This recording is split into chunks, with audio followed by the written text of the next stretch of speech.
Comentarle que hoy es miércoles de libros y fíjese la paradoja, muere Fernando del Paso, un escritor extraordinario del que ya vamos a hablar más adelante, y hoy quiero hacerle dos recomendaciones de libros. Hay uno que ya se lo he recomendado, pero que a raíz de su primer...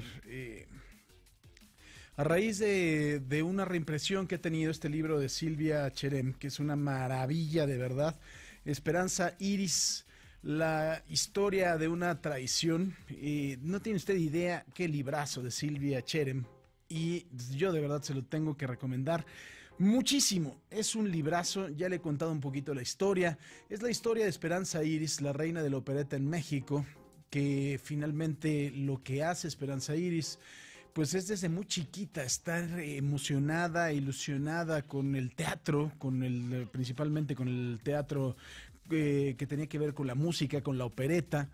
Y pues ella desde muy pequeña, que vivía en Tabasco, se fugaba y se iba por ahí a los teatros, en donde primero eran funciones infantiles, después ya funciones más grandes, ante el enojo de su tía y de su madre.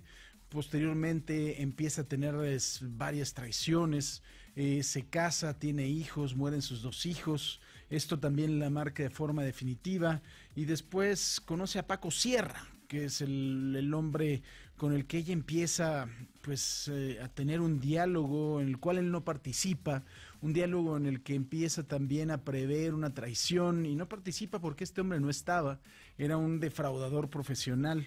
Y Esperanza Iris es precisamente quien construye el teatro de la ciudad, el Teatro Esperanza Iris, y vivía en los altos del teatro, ahí tenía un departamento. Y es una maravilla cómo Silvia Cherem nos describe todo esto, cómo vivía, algunas de las cartas, encontró documentos, encontró programas también del mismo teatro, y cómo Esperanza Iris empieza pues a forjarse una leyenda a su alrededor. Era famosísima en España, era famosísima en Argentina, era casi hija putativa de Cuba, y se iba largas temporadas de gira, y ella, para conseguir el dinero para construir el Teatro Esperanza Iris, lo que hace es empezar a mandar el dinero a México.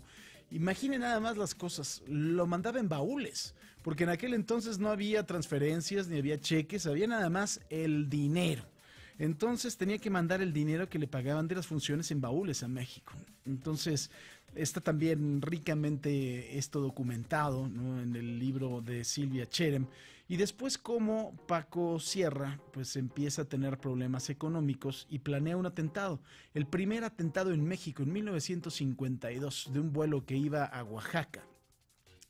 Y este hombre lo que planea es engañar a una serie de personas. A esas personas les dice que les va a dar trabajo en Oaxaca, que les compra un boleto de avión, algo todavía no muy conocido en aquella época, era un avión DC-3 de la Compañía Mexicana de Aviación, y pues él mismo les da algunas maletas que tienen que llevar a Oaxaca para el nuevo trabajo, pero la realidad es que los asegura a todos, a personas pues de escasos recursos, a personas que estaban ilusionadas con un trabajo, y mete una bomba que, además de todo, Silvia Cherem se dio a la tarea de investigar en dónde compró incluso el reloj despertador. Este hombre y su socio, su secuaz, se inspiraron en un atentado que hicieron en Canadá también a un avión. Y usted no podría creer que en 1952 había habido un atentado en contra de un avión. Y ese avión, fíjese lo que son las cosas, y ahora que está tan de moda Santa Lucía, cuando explota la bomba, que explota antes de tiempo, el avión no había alcanzado la altura máxima, y el capitán de la nave era un miembro del Escuadrón 201, de estos héroes de la Segunda Guerra Mundial de México, y él tiene todavía la capacidad y la pericia de poder controlar el avión con el boquete que ya tenía y poderlo llevar a un claro en donde se estaba construyendo una pista que, ¿qué cree que era? La base aérea de Santa Lucía. Cuando aterriza en la base aérea de Santa Lucía, un grupo de soldados los rodean porque no sabían qué es lo que estaba pasando, Y bueno, ya posteriormente se identifican y viene el juicio en contra de Paco Sierra. Y es una cosa maravillosa porque Esperanza Iris no solo se dio a la tarea, Silvia Cherem, no solo se dio a la tarea de localizar a los familiares del juez que condenó a Paco Sierra y su cómplice, sino a tener todos los documentos y todas las declaraciones. Entonces es una locura de verdad.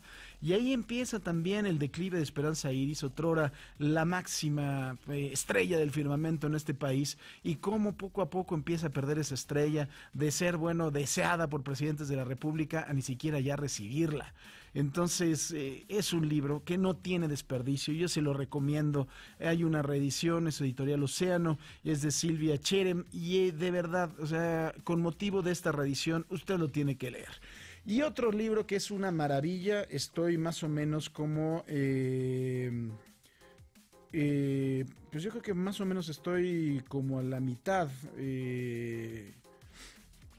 Sí, estoy como a la mitad. Y es un libro de Steve Lee Mayers, que es un reportero del New York Times. Y bueno, el libro también no tiene desperdicio. O sea, es la historia de Vladimir Putin, y de verdad uno se sorprende con la historia. Primero empieza desde el abuelo. El abuelo era cocinero de la viuda de Stalin. Entonces, pues empiezan a tener un poco el favor de los grandes... no es cierto, era... de Lenin, era cocinero de la viuda de Lenin. Entonces iba mucho el señor Stalin a comer con la viuda de Lenin, y el cocinero era el abuelo del señor Vladimir Putin, el actual, se llama Vladimir Putin, el nuevo zar de Rusia. Como le digo, de este autor Mayers, Lee Mayers, que es extraordinario corresponsal de New York Times, eso es una garantía. Y empieza, como le digo, ahí, desde el abuelo, que es este hombre que le cocina a la viuda de Lenin, y precisamente pues empieza a tener un poquito de cercanía con Stalin, y eso hace que tengan algunas prebendas. Después su hijo, el padre de Vladimir Putin, pues empieza a defender a Rusia en la Segunda Guerra Mundial. Vive de milagro. Una patrulla nazi, cuando estaban en el asedio de San Petersburgo, Leningrado, le avienta una granada. Este hombre queda lesionado, va al hospital, lo reconoce un vecino, entonces con eso puede llegar a que lo salven y se lo lleven y se pueda curar de esa herida en la pierna que le deja ya una cojera permanente. Y posteriormente también pues pierden 2 hijos, el matrimonio de María y de Vladimir Davidovich Putin. Pierden 2 hijos, Víctor era uno y el otro no me acuerdo cuál era el nombre de otro de los hermanos de Vladimir, pero Vladimir nace en 1952, ya pasado el peligro de la Segunda Guerra Mundial, y pues empieza un poco a contar la infancia de Vladimir Putin, un chavo rebelde que sabe en dónde encontró el centrarse para tener disciplina en las artes marciales.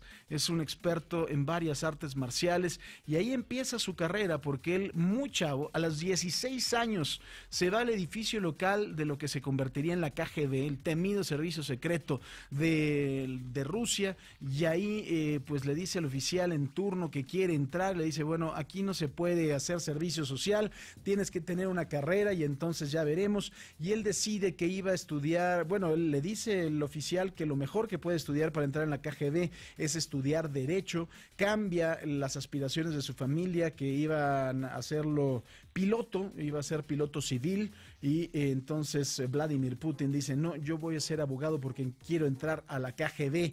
Eso por ahí, hasta ahí se lo dejo, porque ya es la 1:40 p.m, pero también un libro que no tiene desperdicio. Los 2 se los recomiendo, son librazos de verdad. Ahí empiécelos usted a leer, y le vamos a dar más recomendaciones todos los miércoles.